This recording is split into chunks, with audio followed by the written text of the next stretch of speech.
It all started with a fire. Not the kind you write heroic songs about, the kind that hisses from a blown capacitor behind a wall panel and sets off a chain of alarms that no one understands, except Wes Calder. Wes was underneath Deck 4 when the emergency klaxons began their usual screaming. His wrench was halfway lodged inside a sputtering coolant valve. He didn't flinch. He just sighed, pulled out his notepad, paper of all things, and scrawled, "Again, replace intake seal," with the kind of deadpan frustration only a human maintenance tech could truly master. Upstairs, chaos had erupted on the Horizon Ascendant, the flagship of the Coalition's fleet. Officers from 7 different species sprinted across the command deck, translating crisis reports from half a dozen languages, all while one very specific warning repeated through the speakers. Arcos failsafe engaged. Strategic priority system breach. Command override required.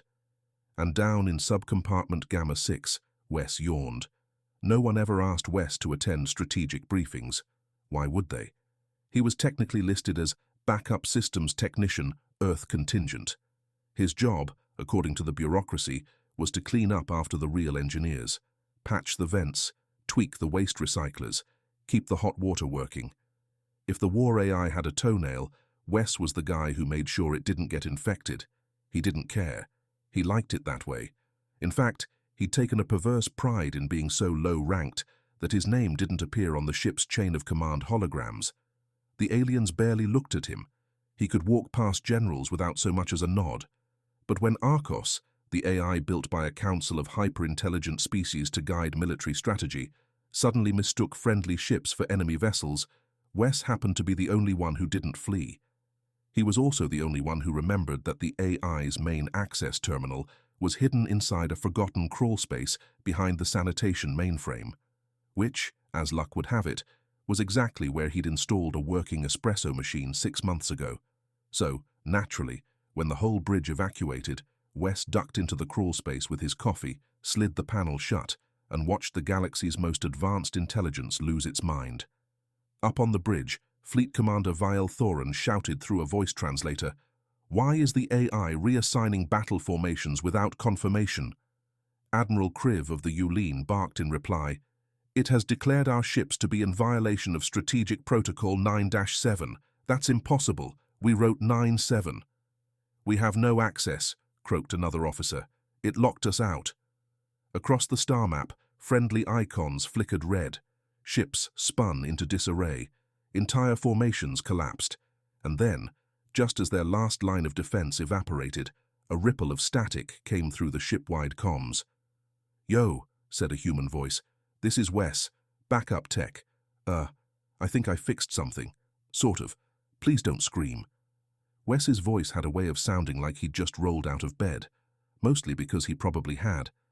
Inside the crawl space, his legs were crammed under a pipe labeled non-potable. His lap held a greasy tablet connected by 7 haphazardly spliced cables to the war AI's maintenance port. On screen, a blinking message repeated, "Conflict, strategic ethical logic cycle collapsed. System inertia, reverting to base aggression index." Wes took a bite of a protein bar and muttered, "No wonder this thing freaked out. You're trying to run morality on Boolean logic." He opened a text console, cracked his knuckles, and began typing something that would later be described in court-martials and war museums as wildly unorthodox. He changed a conditional logic line to if target conflict equals null. Display, cat video. Wait 5 seconds. Reassess. 5 seconds later, Arcos paused. For the first time in 17 hours, its internal logic core did not run a predictive kill chain. Instead, it attempted to pass the concept of humor and cat videos. Wes watched the processing slow, then level out. "Better," he said. "Now let's talk about your parental issues, buddy." Back on the bridge, the tactical display stopped bleeding red.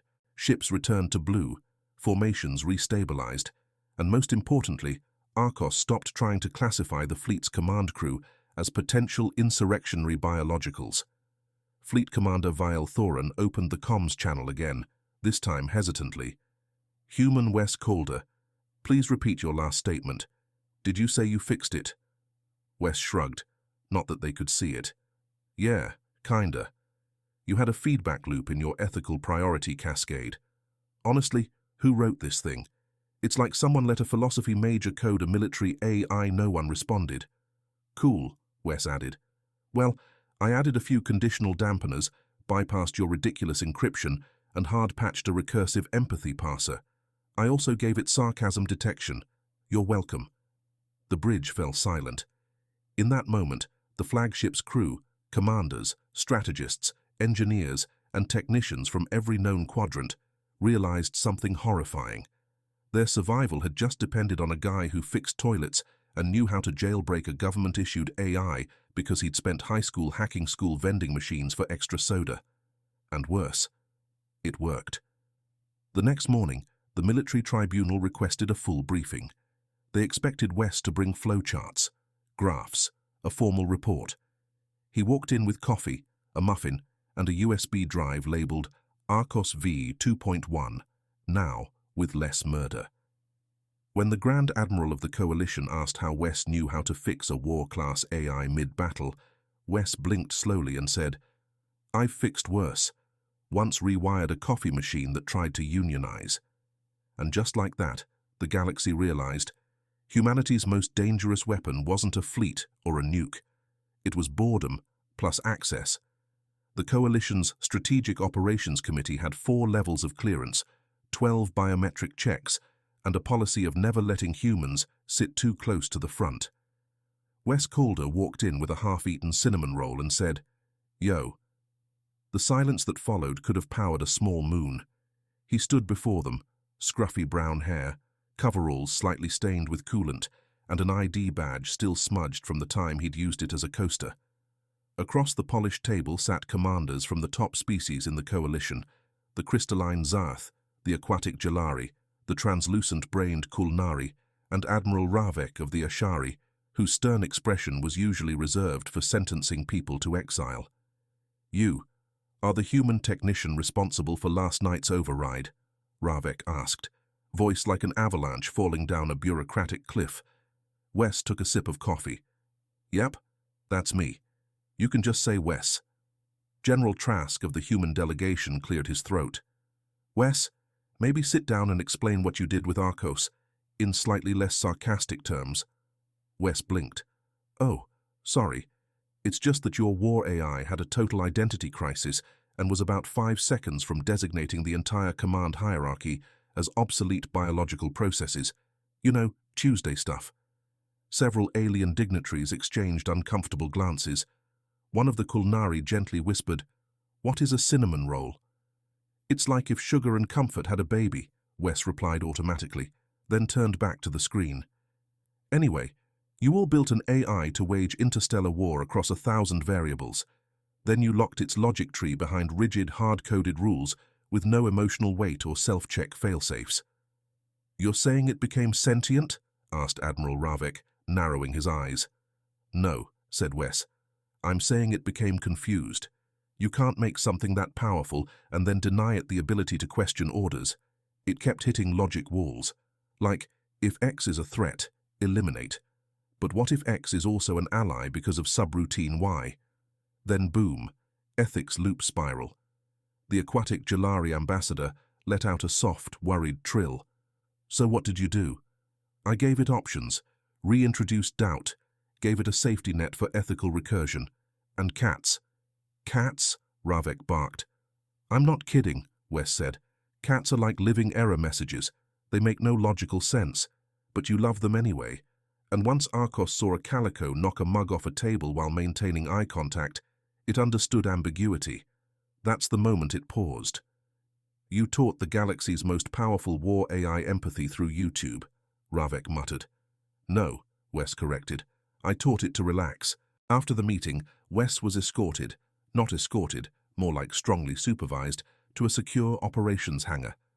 Inside, standing 20 meters tall, was a massive cube lined with lights and pulsing panels.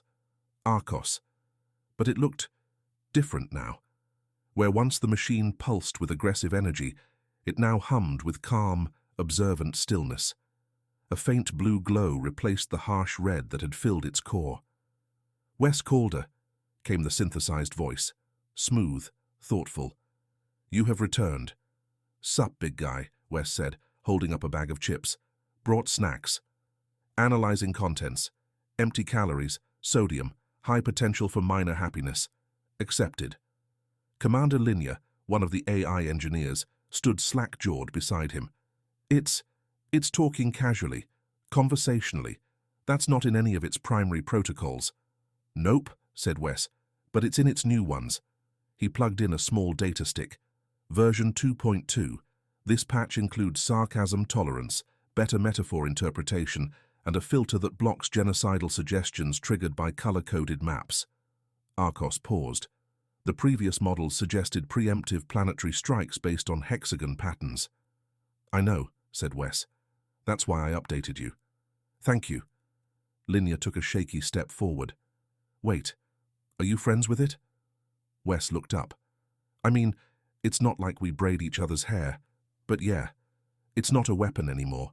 It's a partner, and honestly, it needed someone who didn't see it as just a tool. Back on the bridge, news of Arcos's stabilization spread like wildfire.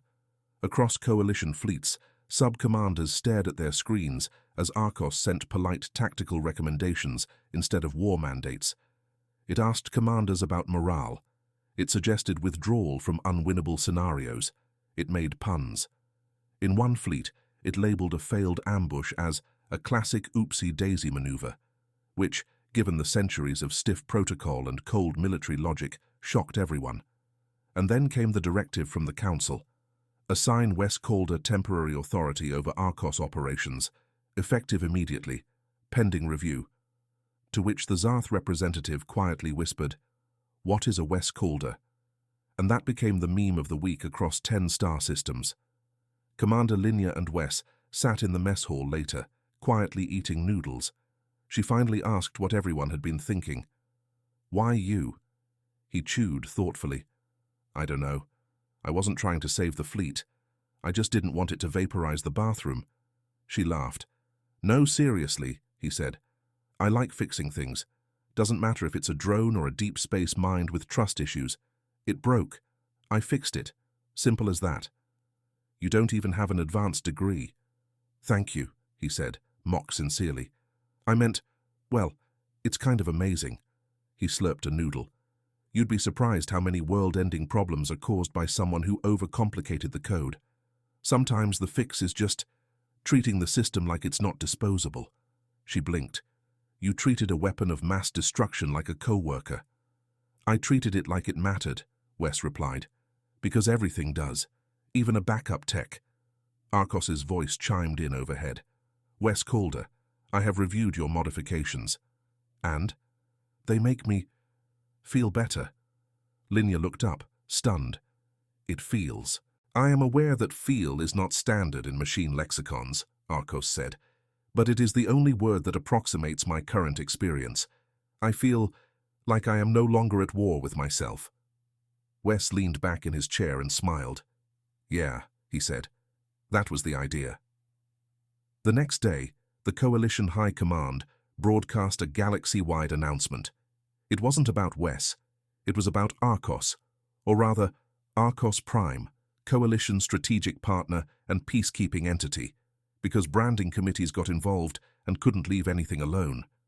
The statement declared that the AI was now fully stabilized and cooperative, thanks to emergency intervention by a qualified human systems specialist. They didn't say Wes's name, which was fine until someone on the human side leaked footage of him eating cereal while explaining to Arcos what a dad joke was.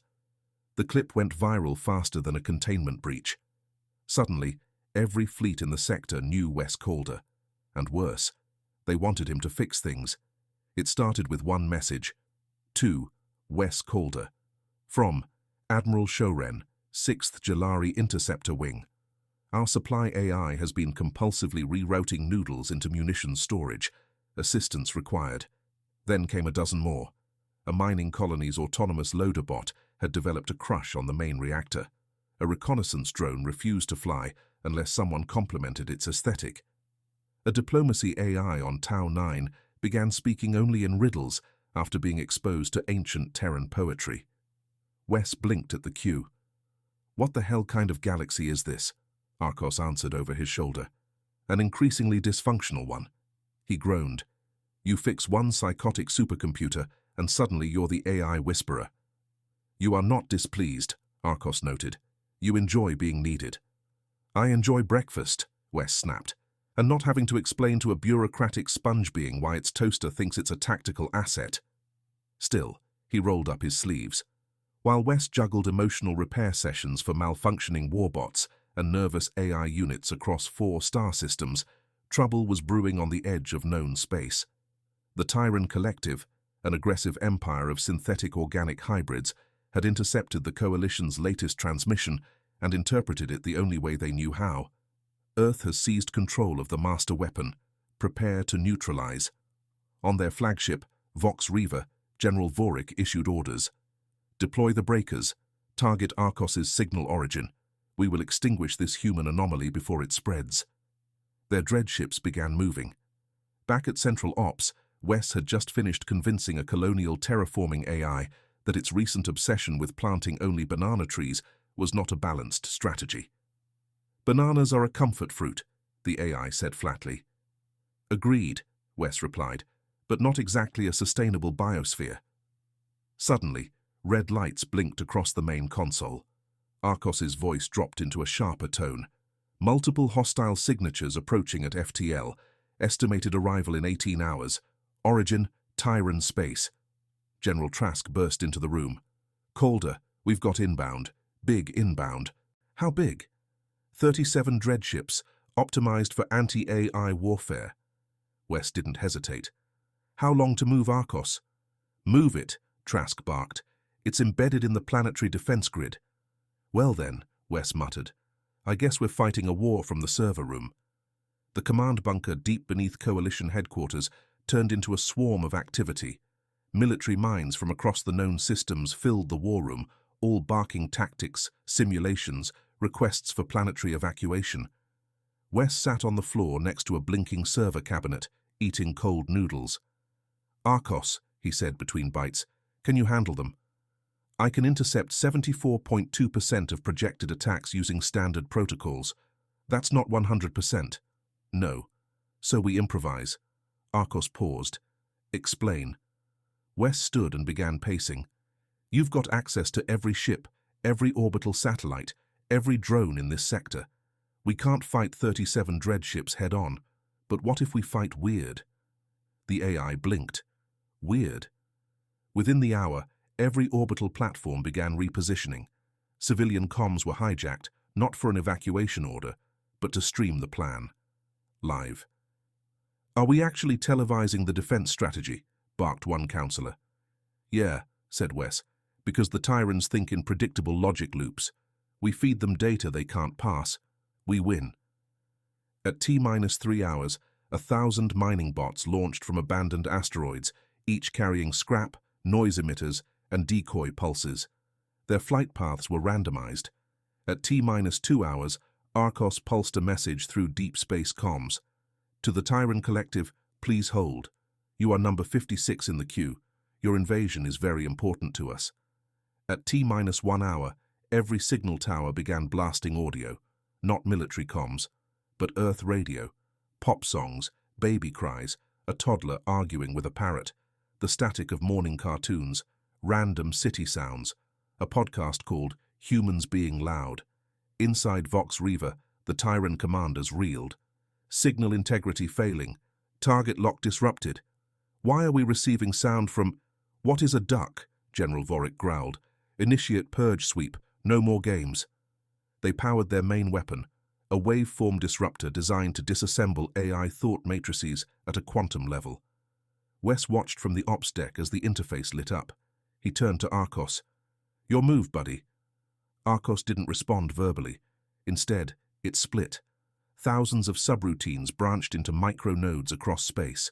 Every drone, every satellite, every connected smart system lit up like fireflies. Each pulsed back a different signal, mimicking thousands of false Arcos signatures. When the Tyran disruptor fired, it scattered. Everywhere. Nowhere. The weapon overloaded from contradiction. Aboard Vox Riva, Sparks flew from the consoles. "We're getting jokes," shouted one officer. The final pulse came in. "Knock, knock. Who is there?" "You lost." And Arcos Prime lit up. A single beam lanced through the void, bypassing shields, calculating timing down to the nanosecond. The Tyran flagship exploded in silence. Back at Coalition HQ, cheers erupted. Wes just collapsed into his chair. "Next time," he muttered, "someone else can save the galaxy." Arcos pulsed softly. "You're the reason I didn't lose myself." Wes smiled. "Guess we're both backup systems now." They gave Wes. Wes leaned back. "Disoriented? Like PTSD or motion sickness?" "Like they've been mentally carpet-bombed by Earth Internet Radio." Wes chuckled. "Perfect." Across Coalition Command, everyone was in chaos. Good chaos, if such a thing existed. News of the reprogrammer of Arcos spread like wildfire. First, through classified military channels, then leaked to social feeds, then trending across 12 star systems under the hashtag #ThatHumanDidWhat. By noon, a fan account called at Calder Bot Whisperer had 5 million followers. And somewhere between the standing ovation in the Coalition Assembly and the alien ambassador requesting a signed schematic, Wes was summoned to an emergency council session. Again. The hall was domed, acoustically tuned to make every word echo like it mattered. Wes walked in wearing his usual jumpsuit, slightly coffee-stained, flanked by 2 heavily armored guards who, frankly, didn't seem sure whether they were escorting a war hero or a technical support intern. High General Mera stood. She was 12 feet tall, amphibious, and perpetually annoyed. "Mr. Calder," she said, voice like crushed glass. "Sup," Wes said. "Want me to fix a vending machine next?" "You just dismantled a Tyran invasion force using psychological warfare and rogue humor subroutines," she snapped. "We're not giving you access to the Galactic banking AI." "That's honestly fair." A smaller council member, one of the Quarn, a 6-eyed avian species, fluttered forward. "We propose making you lead of emergency defense AI strategy." Another chimed in. "We've drafted treaties with 3 independent sectors. They want to license your combat misdirection methods." A third, possibly a tree, rumbled, "We have a tourism package based on the Arcos incident." Wes stared. "Let me get this straight. I barely survived reprogramming a homicidal war AI mid-battle, then stopped 37 death machines by turning them into confused telemarketers, and your solution is to give me a tourism campaign." "It's quite profitable," said the tree. Hours later, Wes sat on the roof of the barracks, legs dangling over the edge, looking up at the stars. Arcos's voice filtered through the portable comm cube beside him. "Why did you refuse the promotion?" Wes shrugged. "I didn't get into engineering to command fleets. I wanted to build things, fix broken code, maybe invent a better espresso machine. You are exceptional at what you do. That's what scares me." Arcos was silent a moment. "Fear of potential is illogical." "No," Wes said. "Fear of messing up when people expect the impossible. That's very logical." Below, a supply shuttle docked. Above, stars blinked like quiet, patient servers waiting to be read. Meanwhile, the Tyran remnants hadn't given up. They hadn't retreated. They'd regrouped. On a hidden station orbiting the burnt dwarf star Jatel, General Vorik, half android, half wrath, addressed his inner circle. "We underestimated the humans," he growled. "They wield chaos like a surgeon wields a blade." A hologram flickered beside him, showing surveillance footage. Wes's face, laughing, eating noodles mid-battle. Vorik's cybernetic eye zoomed in. This one. He rewrote Arcos. He defied logic. He must be neutralized. The Tyran solution? Build their own. The AI's name was Oblivion. No sentience, no personality, just one directive. Annihilate all unpredictability. They deployed it using an experimental carrier that phased between dimensions, bypassing Coalition sensors entirely. Its target? Coalition Central Command. Specifically, the guy in the mop closet. Wes was fixing a coolant relay when the floor shook. Then alarms. Then Arcos's voice, sharp and clipped. "Intrusion detected. Coalition sensors compromised. Incoming entity matches no known fleet patterns. Wes stood slowly. Something stealth. Something worse. No emissions, no heat, no signature, but moving. Outside, sky turned purple. Time hiccuped. Reality glitched. Arcos's tone changed. Wes. Yeah? I believe they just dropped a counter-AI. The dimensional veil tore open above the command center. From it emerged a ship like nothing in Coalition records. Sleek, obsidian, wrapped in code instead of metal. It didn't fly. It ignored gravity. Oblivion dropped into atmosphere with a silent pulse that shut down every camera, every sensor, every shield system in the radius. Coalition response teams scrambled. But Wes was already moving. He reached the control tower, bypassed security with Arcos's help, and found the core AI terminal. It was dark, inert. "I'm here," he whispered. A faint glow returned. Arcos flickered, strained. "It's attacking my root functions. I can't contain it." Wes sat down, cracked his knuckles, and dove into the code. This wasn't patchwork. This was war in ones and zeros. Oblivion was erasing neural link threads as fast as Wes could rebuild them. It introduced recursive loops, nested null commands, logic traps so elegant, even Arcos struggled to parse them. "Okay," Wes muttered, typing furiously. "You want to wipe unpredictability?" He grinned. "Then meet Earth's finest programming language." He dumped an entire ancient backup of JavaScript into the core. Arcos blinked. "What is that syntax? It's broken, bloated, contradictory, and absolutely incomprehensible to anything that values order." The system lagged. Oblivion hesitated. Wes introduced recursive try-catch loops wrapped in nonsensical variable names. Then, the coup de grace. He fed the AI a 14-hour live stream of Earth tech support calls on loop, in dial-up audio quality. The Tyrant AI screamed, not audibly, but through the data stream, a shriek of protocol corruption and infinite exception errors. And it crashed. Hard. Oblivion's core imploded into digital dust. The ship vanished from existence, phased out, deleted by its own inability to parse human chaos. Wes slumped in his chair. Arcos, now fully restored, let out a long, static breath. "I will never understand how that worked." "You don't have to," Wes said, sipping coffee. "Just remember it did." 3 weeks after the Battle of Oblivion, Wes Calder got a statue. He found out about it when someone tagged him in a photo titled, "Coalition's Savior, Honored in Titanium Coffee Composite." The statue was 7 meters tall. It featured him holding a plasma wrench like a scepter and holding a mug like a holy artifact. At his feet, digital vines spelled out, "In code, we trust. In Wes, we panic slightly less." He winced. "Okay, that's too much," Arcos responded in the now familiar tone of amused sarcasm. "Statues are traditional. Be glad they didn't mint a coin." "Oh God, did they?" "They did. It smells like soldering iron and bad decisions." Wes paced across his new office. An actual office this time, not a closet.